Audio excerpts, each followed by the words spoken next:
jërëjëf dañ fi teew tey ci ndigalu président de la république ak premier ministre ngir daloo li nga xam ne mooy autopont bi ñu defar fii ci front de terre. ñëpp xam nañ ne zone bi dafa mës a nekk zone bu bëri embouteillage ndax li fiy dajaloo dafa bëri am nay selba yoon yu bëri waaye tamit dafa am ay activité commerciale am ay marché hebdomadaire ak yu ni mel yoo xam ne fii chaque fois askan wi dañ fi perte ay heures yu bëree bëri buñ fi bëggee jaar moo tax état wu Sénégal daal di xalaat ne faaw mu def ay autopont yoo xam ne dina yombal dem beeg dikk bi ci cadre boobu nag la ñu ñëw pour daloo bi nga xam ne defar nañ ko liggéey bi jël na daanaka fukki weer ak juróom-ñeent waaye li ci ëpp solo rek mooy dinañu xool li am solo mooy dinañu taxaw seetlu saytu ndax li tax ñi def autopont yi njëriñ boobu gis nañ ko dëggantaan wala fan lañ ci yam waaye tamit njëg gi naka la ñu ko mën a xoolaatee xëy na ba gën koo mën a yaxanal yooyu yëpp dinañ ko def ci cadre jubbanti waaye am na yeneen cas yoo xam ne aussi parce que da ngay booy defar mbir tamit doo defar saafara bi jur jàngoro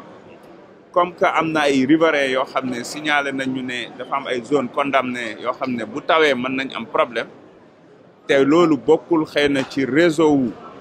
ministère des infrastructures bi ñuy defar pont bi ndax defar nañu ouvrage yëpp ak assainissement beeg yëpp mais daf ci am zone yoo xam ne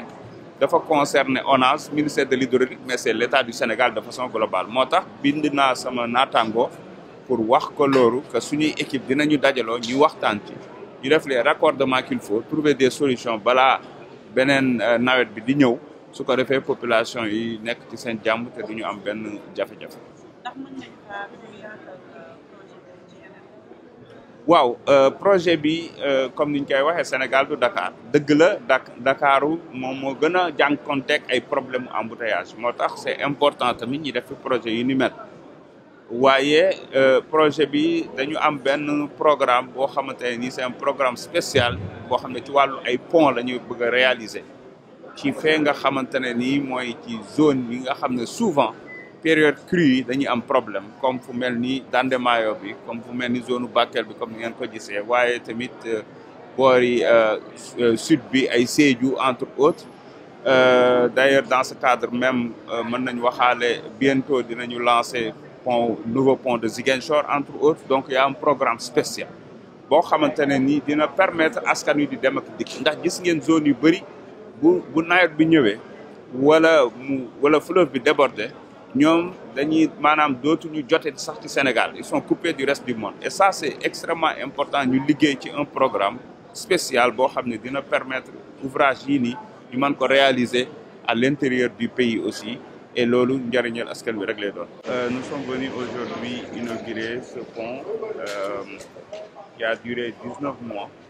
au nom du président de la République et du Premier ministre et pour nous ça participera à la mobilité urbaine au niveau de Dakar. Ce qui est important, c'est aujourd'hui de sensibiliser davantage les populations afin qu'ils puissent s'approprier de cet ouvrage qui participera naturellement à la fluidité de la circulation au niveau de Dakar. Cependant, il est nécessaire aussi de procéder en tout cas à mesurer nos actions,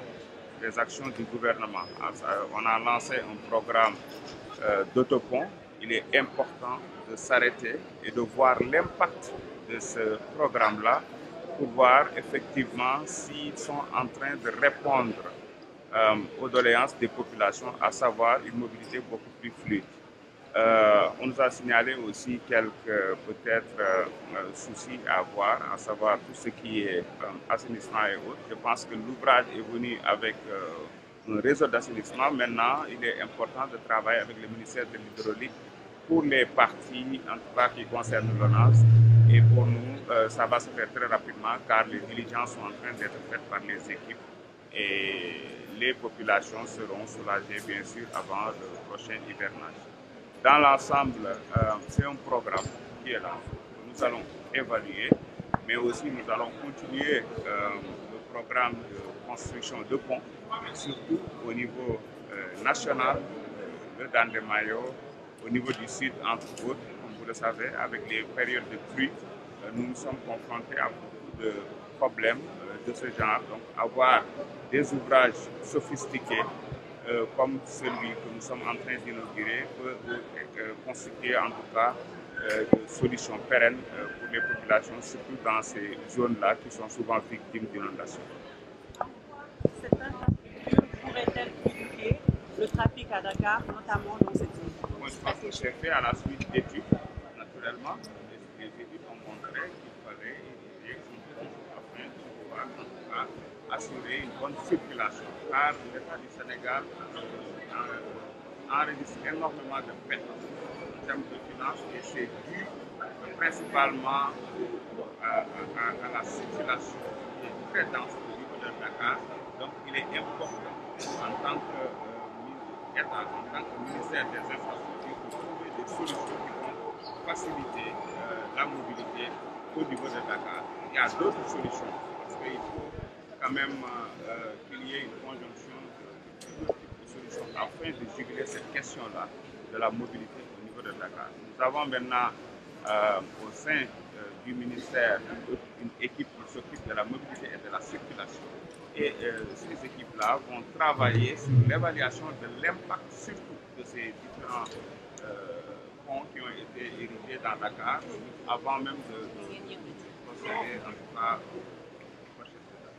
Monsieur le ministre, avant que ces opérations-là, envoyées par les commerçants, sur ces opérations-là, oui, quand même, dans le monde, qui apportent chaque samedi un marché hebdomadaire. Quelle mesure pour que ces commerçants n'envoient pas ces opérations? Je pense que ça, c'est un problème d'ordre général. Souvent, les ouvrages, ou en tout cas les réalisations de l'État sont souvent envahies par les populations.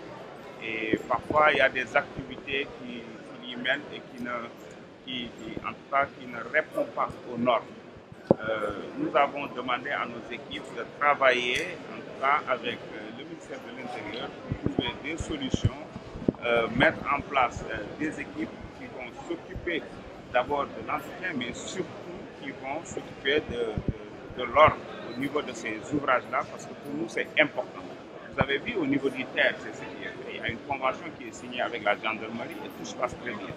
Au niveau du BRT, c'est pareil. On a commencé à trouver des solutions, mais au début, vous aviez vu qu'il y avait beaucoup de problèmes, les charrettes par-ci, les vendeurs, etc. Nous allons faire la même chose pour les autoponts parce que ça ne sert à rien de construire des ouvrages, dépenser des milliards et après se retrouver dans la même situation, à savoir des embouteillages juste parce que les ronds-points, les ruelles, entre autres, sont occupés par des commerçants ou entre autres d'autres qui mènent d'autres types d'activités.